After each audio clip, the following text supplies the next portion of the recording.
Ache o versículo 25, Mateus 6, 25. Como eu disse, eu vou ser breve para a gente poder ceiar. Hoje, uma manhã atípica, né? Então, requer um pouco mais de paciência. Então, eu vou diminuir um pouco aqui o tempo da mensagem, para a gente não tomar também tanto tempo na ceia. Quem me ouve, diga amém. Quem achou, diga eu achei. Quem não achou, diga estou chegando. E quem está esperando a palavra no telão, diga estou esperando. Eu imaginei. Mateus 6, 25 em diante. Eu leio na versão NVI. Portanto, eu lhes digo, não se preocupe com a sua própria vida, quanto ao que comer ou beber, nem com o seu próprio corpo, quanto ao que vestir. Não é a vida mais importante que a comida e o corpo mais importante que a roupa? Observem as aves do céu, não semeiam, nem colhem, nem armazenam, nem em celeiros. Contudo, o Pai Celestial as alimenta. Não tem vocês mais valor do que elas? Quem de vocês, por mais que se preocupe, pode acrescentar uma hora que seja a sua vida? Por que vocês se preocupam com roupas? Vejam como crescem os lírios do campo. Eles não trabalham nem tecem. Contudo, eu lhes digo que nem Salomão, em todo o seu esplendor, vestiu-se como um deles. Se Deus veste assim a erva do campo, que hoje existe e amanhã é lançada ao fogo, não vestirá muito mais a vocês, homens de pequena fé. Portanto, não se preocupem, dizendo, que vamos comer, ou que vamos beber, ou o que vamos vestir, pois os pagãos é que correm atrás dessas coisas, mas o Pai Celestial sabe que vocês precisam delas. Busquem, pois, em primeiro lugar o reino de Deus e a sua justiça, e todas essas coisas lhes serão acrescentadas. Portanto, não se preocupe com o amanhã, pois o amanhã trará suas próprias preocupações. Basta a cada dia o seu próprio mal. Feche seus olhos, não a sua Bíblia, vamos orar. Pai, em nome de Jesus, esta é a tua palavra, Senhor. Fale conosco, ó Deus, e não nos entretenha. Nós precisamos de Ti, que a Tua palavra seja a resposta para a nossa vida, que a Tua palavra fale, Senhor, a cada coração, que a Tua palavra, Senhor, fale a cada pessoa, e que seja ela um norte para a glória do Teu nome sobre a vida de pessoas que aqui estão, em o nome de Jesus, amém, e graças a Deus, amém. Se assenta no seu lugar.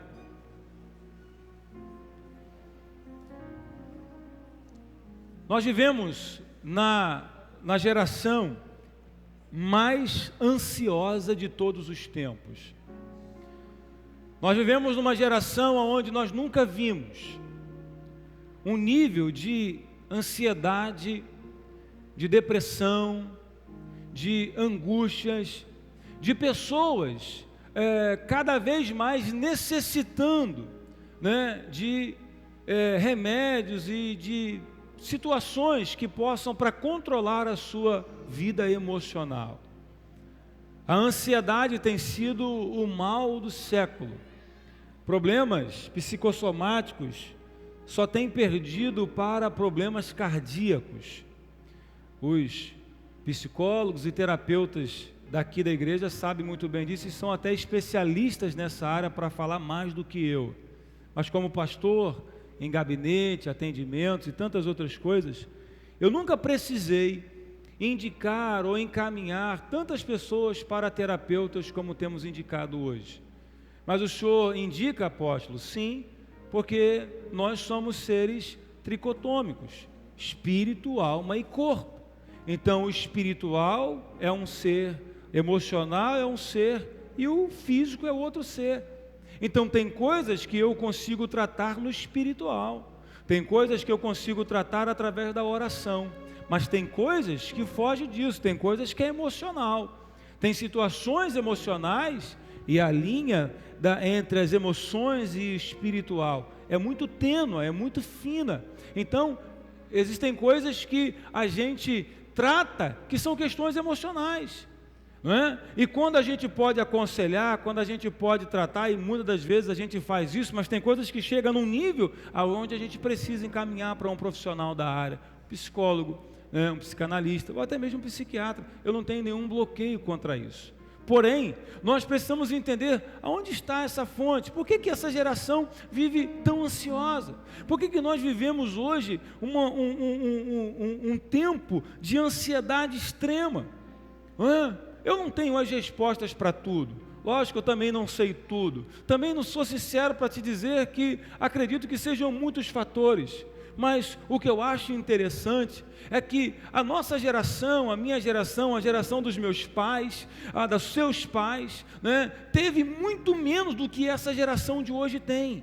E eram muito mais saudáveis e felizes do que essa geração é. Sim ou não? Eu falava com a minha esposa e com as minhas filhas essa semana, né, eu falava porque quando as crianças, a Aline estava grávida, as crianças começaram os seus primeiros anos de vida, a gente não tem muito registro das crianças. Naquela hora a gente vivia, naquele tempo a gente vivia um tempo, meu irmão, de provação. Tirar foto?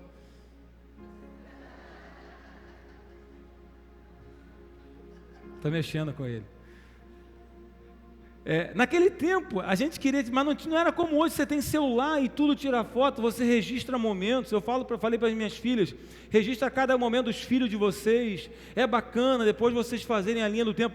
Hoje eu olho, eu não tenho isso, né? Salvo algumas fotos, que naquele tempo era máquina fotográfica, né? E não era qualquer um que tinha máquina fotográfica, mas quando você fala naquele tempo, você deve estar achando que eu estou com 80 anos, dá para ver de longe, né? Que não é isso?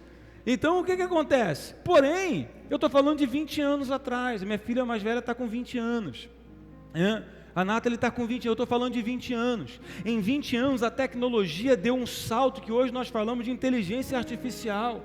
Hoje você conversa com alguém, é inteligência artificial e você não sabe. Então, em 20 anos, a tecnologia deu um salto muito grande. Eu não sei, e sou honesto para te dizer, à luz da ciência, ou até que ponto isso influenciou, ou até que ponto isso influencia, mas é notório que isso tem influência. Mas não posso dizer que é só isso. Não, a gente não pode dizer que é só isso, né? A neurociência nunca trabalhou tanto como trabalha hoje. E quando você para estudar à luz da neurociência, você percebe que sim, que todo esse avanço tecnológico, o tempo excessivo de tela que as pessoas têm hoje contribuem também para a ansiedade. Mas será que é só isso? Será que é só isso que tem gerado e tem levado pessoas a viverem esse tempo de ansiosidade? Eu lembro, meu irmão, quando garoto, e olha que eu estou com 41. Eu sei que você pensava que eu estava com 28, mas eu estou com 41, fiz agora dia 21, 41, e aí o que acontece? Meu irmão, nosso tempo a gente não tinha celular, não tinha, o videogame era aqueles Atari, lembra daquele negocinho que era só 2 negócios? Quem lembra disso aqui? Tem mais de 35 aqui. Eu vou fazer umas perguntas aqui. Quem jogou bola de gude? Quem soltou pipa? As mulheres também jogaram bola de gude e soltou pipa? Sério? Rapaz! Quem aqui andou de carrinho de rolemã? Quem aqui já puxou aqueles carrinhos de areia assim, que vem puxando? Aquelas carretinhas? Já? Quem aqui assistiu o desenho Caverna do Dragão? Capitão Planeta? Você tem mais de 35, com certeza. Você está com os 40, com certeza. Eu não estou sozinho nessa história. Mas a gente era feliz ou não? Tomava banho de lagoa, voltava com aquele sanguessuga todo agarrado na perna, pisava na lama, bicho de pé. Quem nunca teve um bicho de pé, gente? Quem nunca teve um bicho de pé não sabe o que é ser feliz na vida.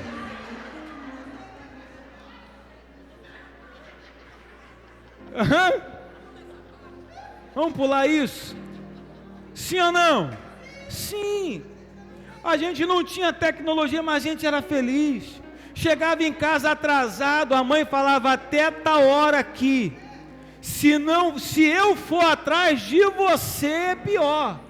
E quando a gente chegava, o couro comia.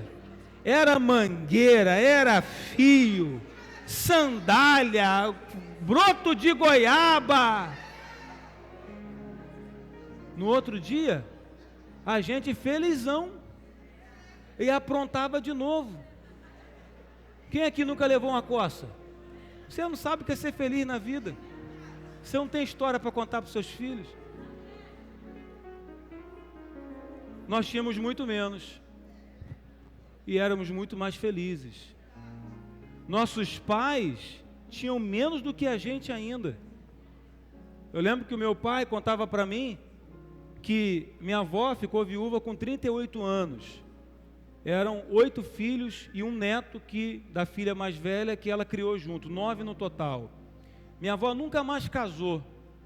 Ficou viúva pro resto da vida, morreu com 78 anos de idade. 40 anos sozinha.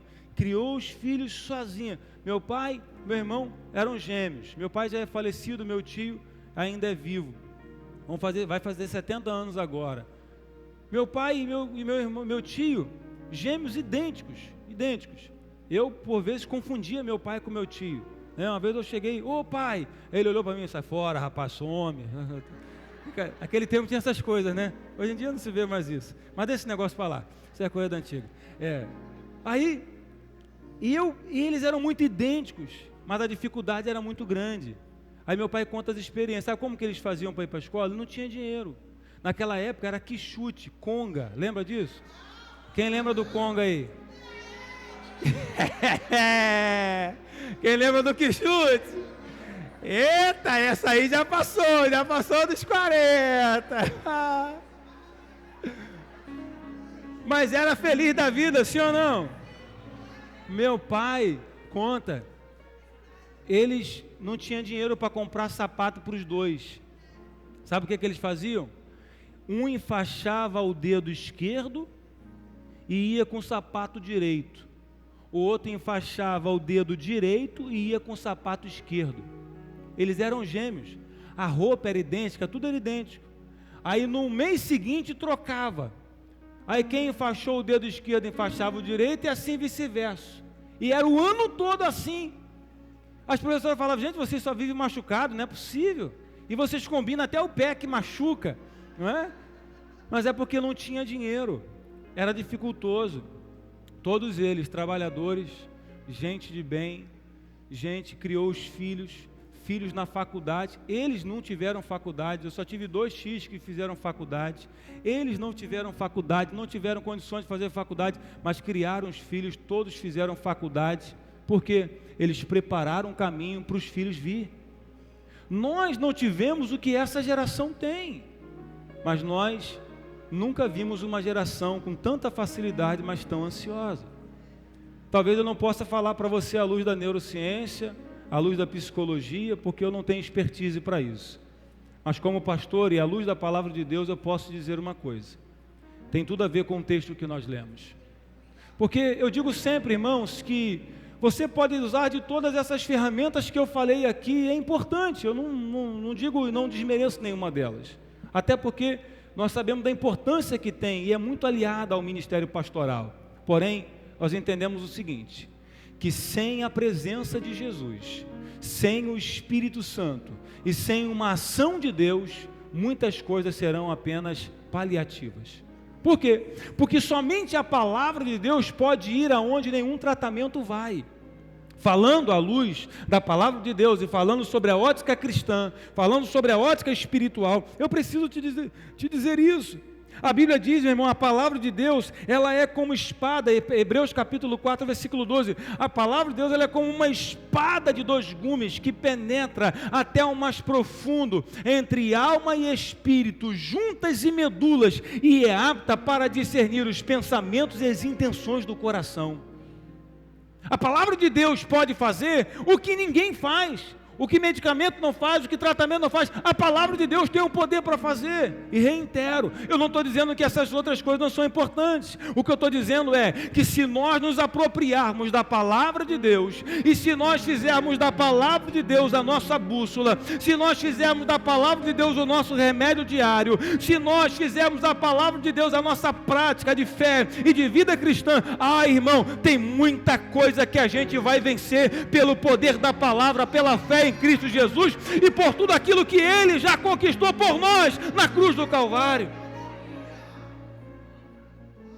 Nós precisamos fazer da palavra de Deus o nosso remédio diário. Nós precisamos fazer da palavra de Deus o nosso antídoto. Nós precisamos fazer da palavra de Deus a nossa regra, a nosso manual de prática e de vida cristã. O problema é que nós somos muito rasos com a palavra de Deus. O problema é que nós somos muito rasos com a Bíblia. Alguns nem mais têm exemplares físicos, somente digital. Outros não pegam a palavra de Deus para ler. Pesquisas passadas, eu não sei nem como que estão hoje, sou honesto em te dizer, mas de anos atrás, pesquisas eram que apenas 5% dos cristãos tinham contato diário com a palavra de Deus. 95% dos cristãos não têm contato diário da palavra de Deus. Eu não vou saber te dar porcentagem disso, mas eu posso te garantir que muitos só pegam a Bíblia ou só abrem a Bíblia quando vêm para a igreja.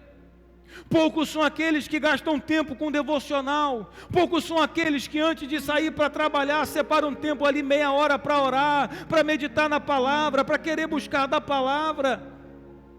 Nós temos escola de ensino na igreja, nós temos escola bereana, nós temos curso na igreja. As classes para ensino são vazias. Porque aprender da palavra de Deus às vezes não é interessante, estamos cansados, estamos sempre afadigados, estamos sempre com outras prioridades. Mas Jesus, na sua palavra, deixa para a gente as ferramentas. E uma das coisas que Ele nos ensina hoje aqui é sobre a preocupação e sobre a ansiedade. Aqui no texto que nós lemos na NVI diz preocupados, não andeis preocupados. Em outras versões diz não andeis ansiosos. Alguém disse, eu concordo, que a depressão é o excesso do ontem, o estresse é o excesso do hoje, e a ansiedade é o excesso do amanhã. Coisas que nem aconteceram, mas que as pessoas já estão sofrendo hoje. Coisas que vão acontecer daqui a 1 ano, 2 anos, e pessoas já estão sofrendo hoje. Mas Jesus, na sua palavra, Mateus capítulo 6, e depois você leia e medite Mateus do capítulo 5 ao capítulo 7, é um compêndio do sermão da montanha. É o compêndio onde Jesus dá ensinamentos, princípios e leis espirituais para tornar a nossa vida melhor. Quer que a tua vida seja melhor? Quer tornar a sua vida melhor? Meu irmão, Mateus capítulo 5, 6 e 7, depois você medite com calma. Jesus ensinando e falando, sabe, calmamente, princípios e leis espirituais para poder abençoar a minha e a sua vida. E que nós precisamos observar, e na luz da interpretação, na luz da hermenêutica, quando Jesus fala, está na ordem do absoluto. Quando Jesus fala, Ele não precisa de uma contraprova, não precisa de um outro versículo para poder comprovar, não. Quando Jesus fala, está na ordem do absoluto. E Jesus está dizendo o seguinte: por que vocês estão preocupados com o dia de amanhã? Por que vocês estão preocupados com o que é haver de comer, de beber e de vestir? Por que você está preocupado com o dia de amanhã? Porventura vocês podem acrescentar um dia sequer ao dia que vocês estão determinados aqui na terra? Porque cada dia produz o seu próprio mal. Tem 2 semanas, vocês sabem disso, eu passei por uma perda grande na minha família. Minha irmã, 39 anos, 1 ano mais nova que eu, faria 40 anos agora esse ano. Nós estávamos programando para fazer a festa dela de 40 anos. Estava no trabalho, passou mal, deu AVC, não resistiu, morreu. AVC. Quando na minha vida que eu imaginei que eu ia enterrar a minha irmã com AVC? Os nossos planos é de ficar velho, sabe, com os nossos filhos, curtir os nossos netos e tal. Meu irmão, a vida passa num segundo. Sabe o que a Bíblia diz? Tiago diz que a vida é como um sopro, é como uma neblina que aparece e logo desvanece e logo some. A vida passa muito rápido. Só que nós precisamos entender. Jesus está dizendo: por que vocês andam ansiosos? Olhem para as aves do campo. Olhem para os lírios. As aves, eles não semeiam, nem regam, mas eles comem do melhor. Os lírios, eles não fiam, não tecem, mas se vestem melhor do que Salomão. Nem Salomão em toda a sua glória, nem Salomão em todo o seu esplendor vivem como essas pessoas. Agora, se Deus alimenta a ave do céu, o lírio do campo, que nasce hoje e morre amanhã, você acha que Deus vai deixar você passar necessidade? Você acha que Deus vai deixar você ser envergonhado? Você acha que Deus vai deixar você sem a provisão? Você acha que Deus vai deixar você sem o recurso que você precisa? Você acha mesmo? Você acha mesmo que Deus não está ouvindo a sua oração? Você acha mesmo que Deus não está preocupado com a sua dor? Você acha mesmo que Deus não está preocupado com o seu choro? Você acha mesmo que Deus não está preocupado com as suas necessidades? Mas aonde é que entra a ansiedade? E aqui tem um versículo que é chave. Sabe por quê? Porque se você acompanhar todo o capítulo 5, 6 e 7, você vai perceber que existe uma tônica em todas as coisas que Jesus fala aqui. Qual é? Jesus está ensinando a nunca nos colocarmos no centro e sempre colocarmos a Deus e preferirmos os outros em primeiro lugar. Leia o capítulo 5, 6 e 7, você vai perceber isso. Quando orar, não seja como os pagãos, os hipócritas que oram falando alto. Quando der as suas esmolas, não saia anunciando para todo mundo o que a mão direita faz, a esquerda não veja. Da oração, quando você for orar, entra no teu quarto, fecha a tua porta, ora em secreto, que o teu pai em secreto te ouve, e em secreto te honra, e em público te honrará. Jesus está sempre trazendo o homem para o segundo plano. Jesus está sempre colocando o nosso eu em segundo plano. Ele nunca coloca o nosso eu em primeiro plano. Ele sempre coloca o reino de Deus, ele sempre coloca Deus, e ele sempre coloca o próximo como em primeiro plano.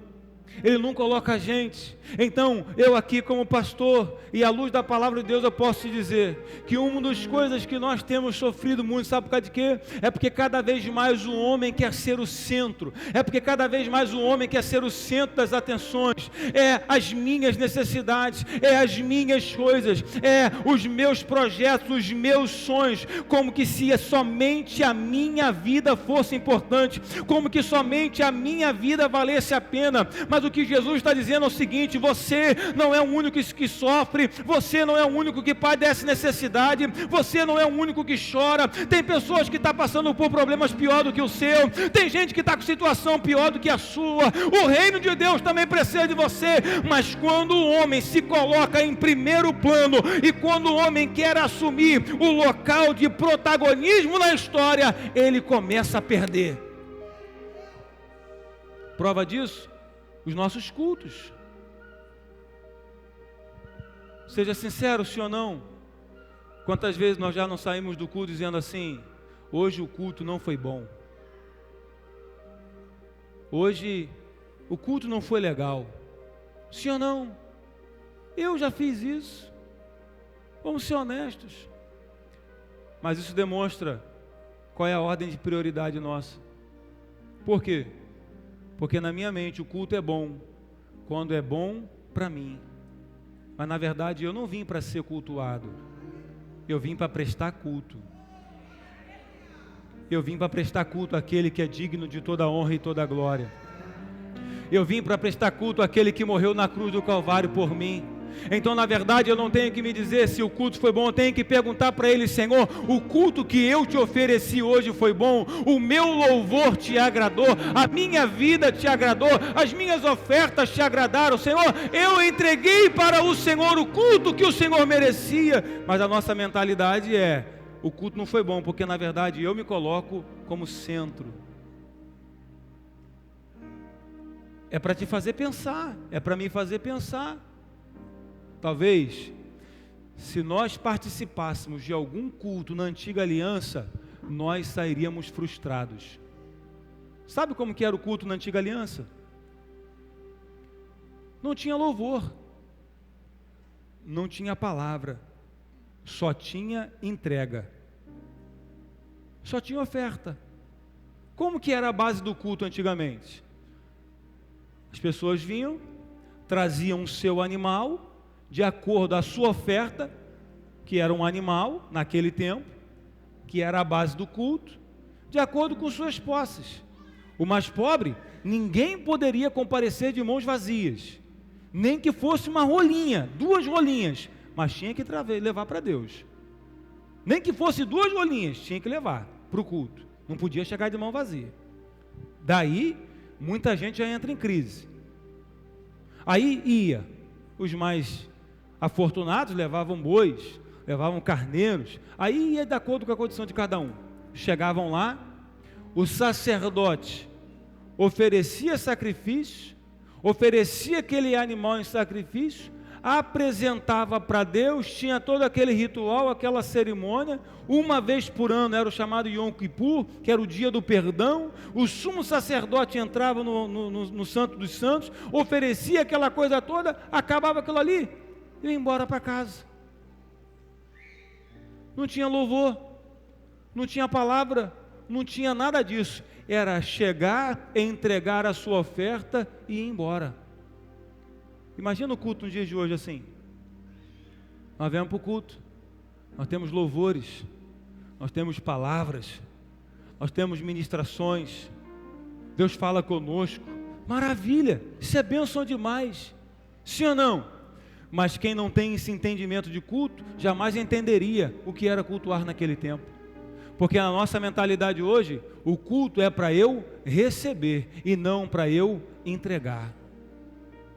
Essa é a nossa mentalidade de culto. Vou lá para receber de Deus, vou lá porque eu tenho uma palavra, Deus vai falar comigo. É pecado isso? Não.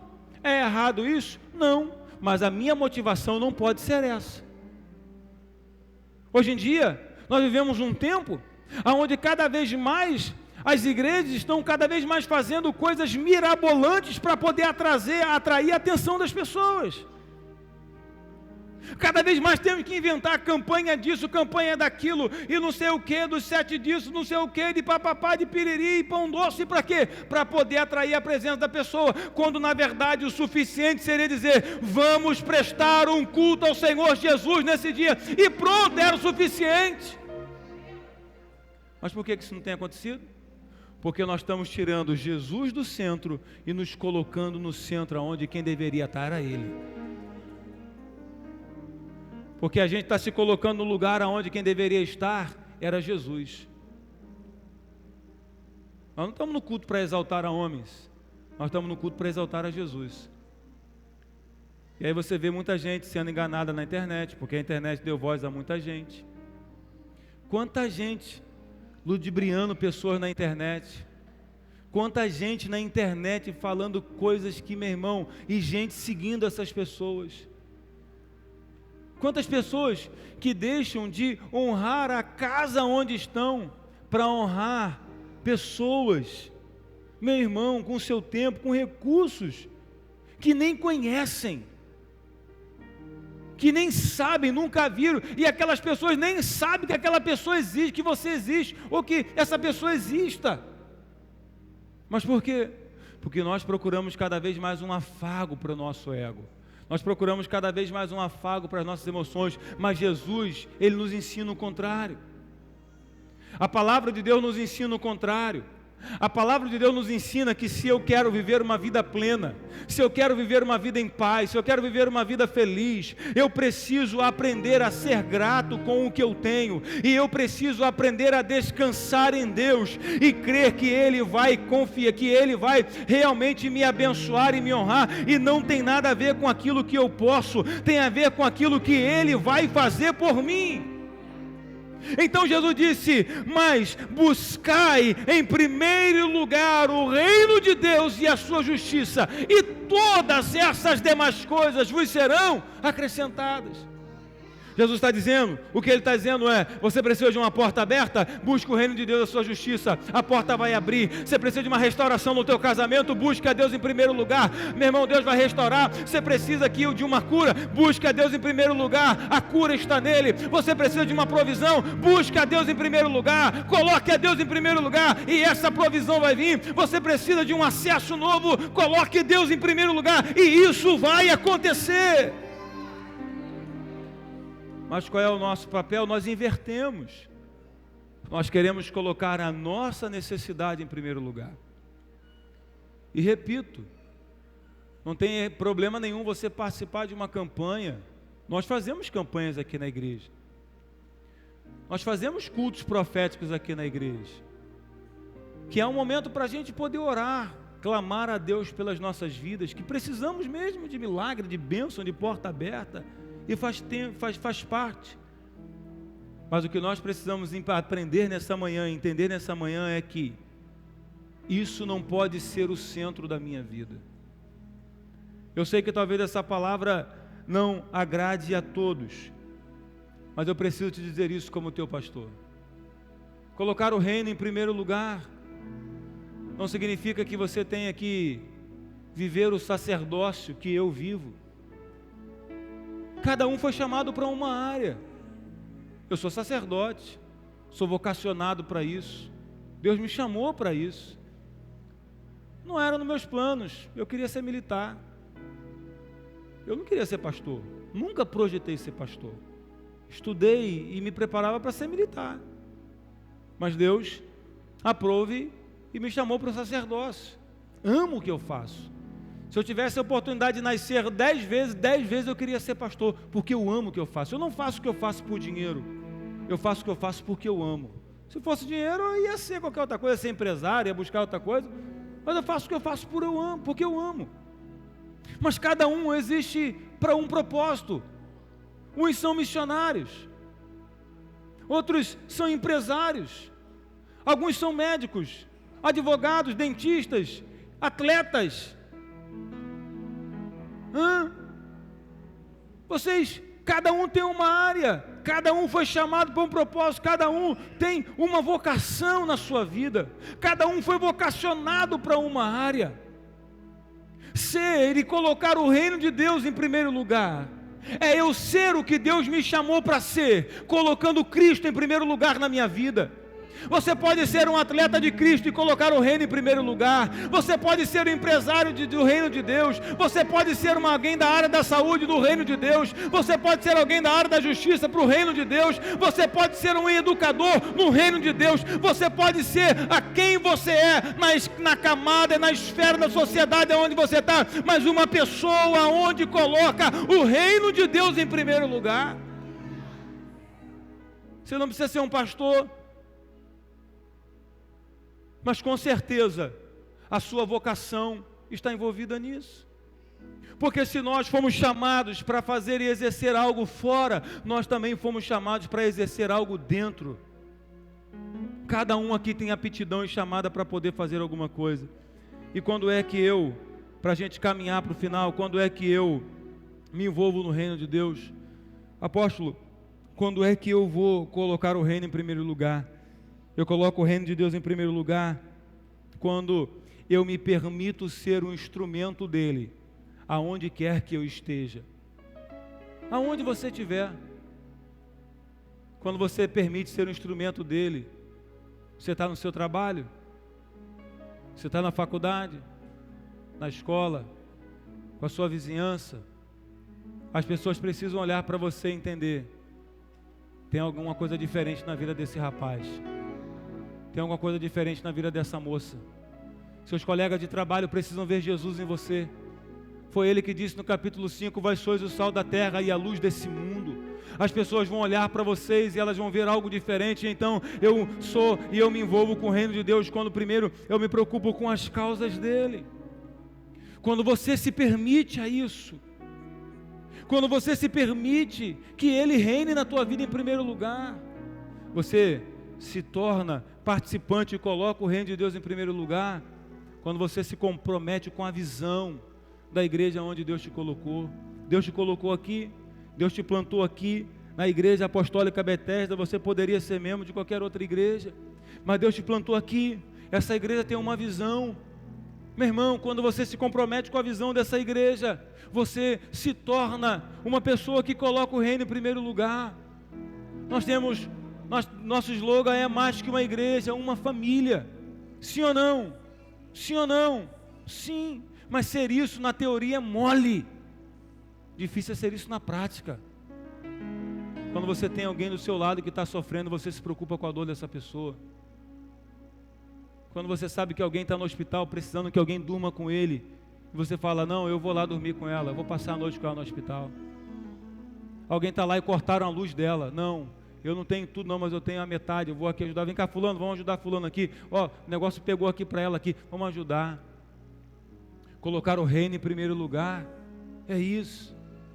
É quando eu tiro a minha vida do centro, quando eu estou preocupado muito mais em servir o reino, a Deus e as pessoas. Meu irmão, eu preciso entender isso. Quando eu abro a minha casa para ser uma célula, quando eu me torno um anfitrião, quando eu abro o meu coração e me permito ser um líder de célula. Eu não vou ser um líder de célula, eu não vou liderar, mas eu vou ajudar. Quando eu participo, quando eu estou envolvido, quando eu estou perto, isso é colocar o reino de Deus em primeiro lugar. Nós precisamos entender isso.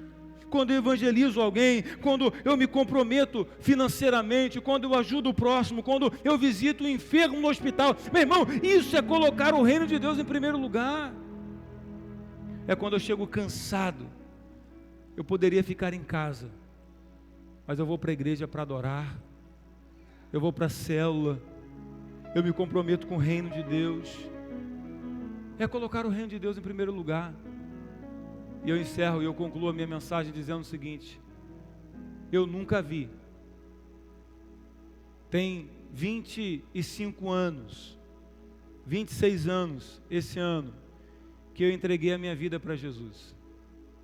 E durante quase 26 anos, desde a minha adolescência, eu tenho visto se cumprir o que disse Davi, o grande rei Davi, no Salmo 37, verso 25.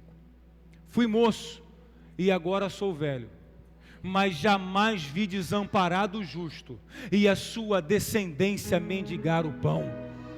Eu encerro essa palavra dizendo para você: não vi ninguém, e a palavra de Deus, meu irmão, ela nos garante que ninguém, absolutamente ninguém, que decide em colocar o reino de Deus em primeiro lugar, que decide em assumir um compromisso real com Jesus, que decide realmente que Cristo seja o Senhor da sua vida, meu irmão, Deus cuida dele, Deus cuida da sua casa, Deus cuida da sua posteridade.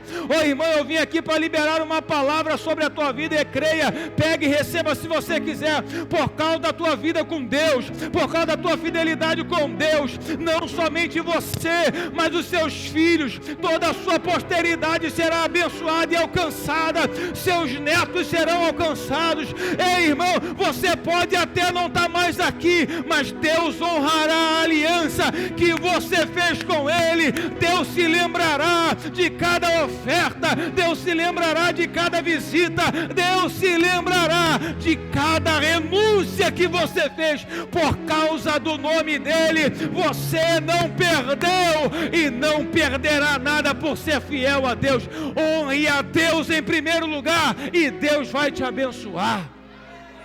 Você pode aplaudir a Jesus aí.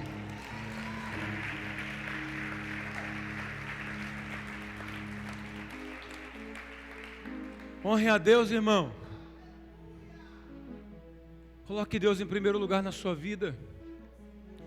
Que Cristo seja o mediador nas suas amizades, nos seus relacionamentos, nas suas entregas.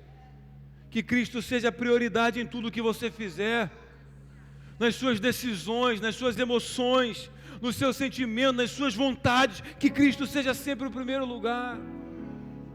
Para que você não ache que eu estou falando algo que está distante do que eu estou te ensinando aqui. E eu detesto esse negócio de hipocrisia, de falar algo que não vive. Quando eu tinha 16 anos de idade, eu estava num encontro, num Vida Abundante como esse que eu falei para você aqui. Naquele dia eu fiz uma aliança com Deus. Eu tinha 16 anos, eu me converti com 15, e com 16 anos eu fui para o Vida Abundante, que naquele tempo não era o nome Vida Abundante. Com 16 anos eu fiz uma aliança com Deus. Eu estava debaixo de uma árvore orando, num momento que tem de oração. Eu não vi anjo, eu não vi nenhum ser transcendental, mas uma voz doce, mansa e suave, dentro de mim surgiu e disse: se você honrar o que você está falando comigo hoje, ainda na juventude eu te levantarei, te darei um nome, te darei uma família, e te colocarei assentado entre os príncipes do meu povo. Aquilo para mim fazia muito sentido, porque dentro do meu contexto familiar e de onde eu vim, para quem me conhece intimamente, sabe que fazia muito sentido para mim aquela palavra. Com 19 anos eu casei, Com 20 anos eu fui pai. Nathalie nasceu, eu tinha 20 anos. Com 20 anos eu fui levantado ao ministério. Com 24 anos, o meu pastor me enviou para pastorear a igreja de Macaé. 24 anos. Mas com 23 anos de idade, eu trabalho desde 9 anos de idade, sempre trabalhei minha vida toda. Meu pai sempre me ensinou, cara, tu quer conquistar alguma coisa, tem que trabalhar. Sempre trabalhei a vida toda. 9 anos, eu lembro que eu passei Réveillon de 94 para 95 na praia de Jeribá, Embu, trabalhando igual um louco, com 9 anos de idade, para ajudar minha mãe em casa. Eu tinha casado, a Aline, tinha descoberto que Nathalie, a Aline estava grávida, e a gente nem sabia o sexo ainda. Eu sei por causa da oração que eu fiz de madrugada. 3 meses de casado, a Aline engravidou. Eu acho que já era unção pastoral fluindo, né? Nós não sabíamos o sexo ainda da criança. E de madrugada eu trabalhava no jornal, era auxiliar de supervisor e trabalhava também de madrugada entregando. Uma rua chamada Rua Fortaleza, no bairro Palmeiras, em Cabo Frio. Naquela madrugada eu sentindo queimar no meu coração o chamado e a vocação para o ministério. Eu orei e falei com Deus: Senhor, se é o Senhor me chamando, eu vou fazer uma prova com o Senhor. Eu vou parar de trabalhar e eu vou viver pela fé. Eu vou ajudar o meu pastor na igreja.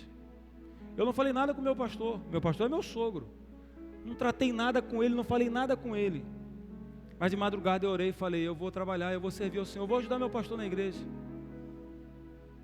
E se o Senhor não deixar faltar nada nem para mim, e nem para o meu filho que vai nascer, porque eu não sei se é menino ou se é menina, mas se o Senhor não deixar faltar nada para a gente, eu vou servir ao Senhor durante toda a minha vida.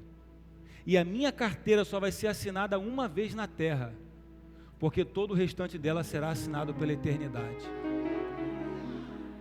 Eu fiz aquela oração naquele dia de madrugada. Cheguei em casa, falei com a Aline: eu vou sair do trabalho.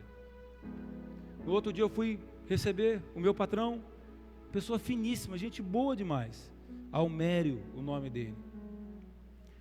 E ele estava investindo em mim, em treinamentos e tal, porque ele queria que eu assumisse a supervisão da empresa. E no mês seguinte, eu cheguei para ele e falei para ele: Almério, eu gostaria de comunicar a você que esse é meu último mês na empresa. Ele disse: mas como assim? Sua mulher está grávida, você casou agora, tem certeza? Eu falei: tenho. Ele falou uma frase para mim que eu nunca mais esqueci. Ele disse assim: é a igreja, não é? Eu não poderia falar para ele que era a igreja, porque ele não ia entender o que Deus tinha falado comigo. Eu falei: é quase isso, mas tem a ver com isso. Mas só eu sabia o fogo que queimava dentro de mim, porque eu olhava meu pastor pregando, e eu queria ser igual a ele, eu queria pregar igual a ele, sabe? Ele pregava e eu via a autoridade com que ele pregava, com que ele falava, e eu falava: poxa, eu quero estar mais junto com o meu pastor, eu quero aprender com o meu pastor, eu quero visitar as igrejas, eu quero estar com ele, e eu queria viver isso na intensidade. Aquilo era uma inspiração para mim, e eu entendi, Deus queimando meu coração, eu disse sim para Deus. Eu fiz essa oração de Davi. Fazem aí 23 anos, né? Então, bota aí, né? 2003, agora 22 anos. Os 26, tem 26 que eu me converti, 4 anos, 22 anos. Há 22 anos, a minha carteira está assinada na eternidade. Eu vivo integralmente confiando em Deus, um dia após o outro. Tem gente que acha que vida de pastor é mole. Tem gente que acha que vida de pastor é só altar. Eu não estou aqui para poder falar isso para você, mas eu posso dizer uma coisa para você: nesses 22 anos, Deus nunca deixou faltar nada para a minha família. 22 anos. Quando eu vim para Macaé, 16 anos atrás, 17 agora, sabe quanto que a igreja podia me ajudar? R$300. A igreja podia me ajudar com R$300, para eu, minha esposa e as minhas filhas. Eu disse sim. Eu disse sim, porque meu alvo não estava na terra. Eu sabia quem tinha me chamado. Hoje, as coisas são melhores. Antigamente, Eu saía do culto e queria comer uma pipoca com a minha família. Eu não tinha dinheiro. Hoje, graças a Deus, eu posso almoçar com a minha família fora. Deus falou pra gente no ano passado, retrasado: tire o passaporte de vocês, porque é o tempo de vocês viverem um apostolado fora do país. Eu e a Aline, no ano passado, tiramos o passaporte sem nenhuma intenção de viajar, só debaixo de uma palavra. Semana que vem, nós estamos indo levar as bandeiras do Reino e da Betesda para a Europa.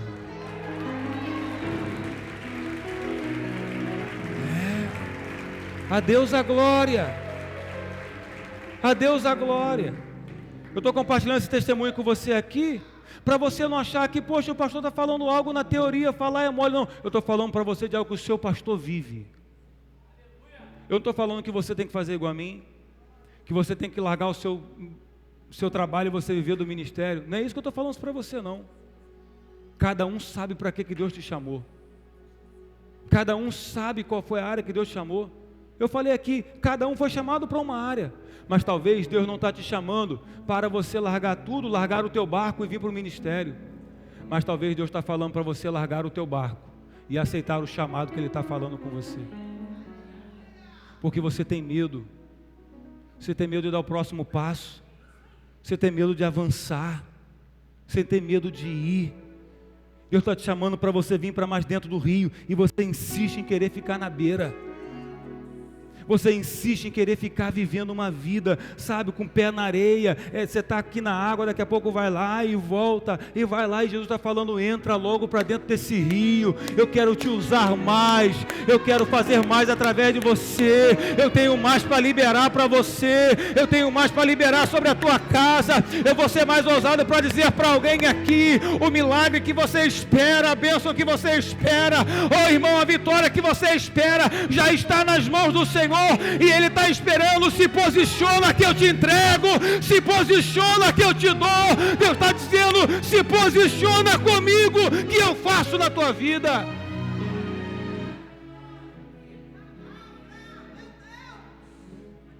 Deus está dizendo: eu estou querendo te entregar, mas você não se posiciona comigo. Você quer viver do teu jeito, da tua maneira, você acha que você é dono do teu nariz, faz do que quer, como que quer, mas o meu Espírito está dentro de você, Ele te incomoda todo dia, Ele fala com você todo dia, mas você não está nem aí para a minha voz.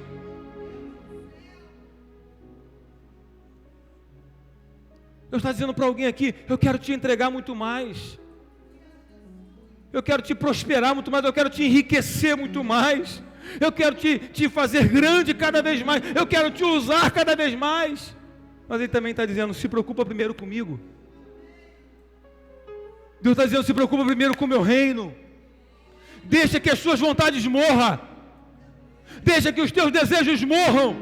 Deixa que as suas opiniões próprias morram. Seja guiado pela palavra. Seja guiado pelo Espírito Santo. O povo no deserto viveu 40 anos, tendo que viver de maná. Mas quando entraram em Canaã, colheram do pé com as mãos. Porque quem corre atrás de maná, sempre vai viver o ordinário, o pro dia. Mas quem é guiado pela presença, vai desfrutar de bênção que vai pegar com as mãos. A pergunta é: você quer viver vivendo, correndo atrás de maná, de ter o ordinário todo dia? Ou você quer experimentar a abundância que Deus tem para você e para a sua casa? Então o convite do Espírito Santo para mim e para você hoje é: coloque o reino de Deus em primeiro lugar na sua vida. Apóstolo, eu não consigo. Eu sou oscilante. Eu tento. Eu começo bem, mas depois eu paro. Porque talvez você está tentando com as suas próprias forças. Sozinho você não vai conseguir mesmo não. Sozinho você não vai resistir às tentações. Sozinho você não vai resistir aos deleites da vida. Sozinho você não vai conseguir.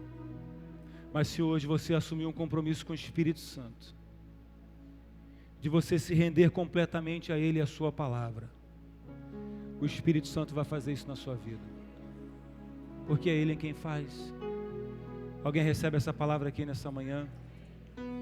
Eu não tenho mais tempo, eu queria, mas eu não tenho mais tempo. Feche seus olhos, curva a sua cabeça. Canta larabashuri, canta larabas. Por gentileza, se faz sentido para você, feche os seus olhos e curva a sua cabeça. E comece a orar agora com Deus. E se vierem as lágrimas, não as poupem. Chore mesmo. Se derrame mesmo. Se rasgue agora com Deus. Fale com Deus agora: eis-me aqui, Senhor. Cumpre em mim o teu querer, faz em mim a tua vontade. Realiza em mim o teu propósito. Eu quero morrer para mim mesmo. Eu quero morrer para as minhas vontades. Eu quero morrer para o meu eu. Me ensina, me ajuda, Senhor, a cumprir o teu propósito para a minha vida nesse tempo. Não permita passar de mim, Senhor. Não permita, Senhor, eu não quero que se levante outra pessoa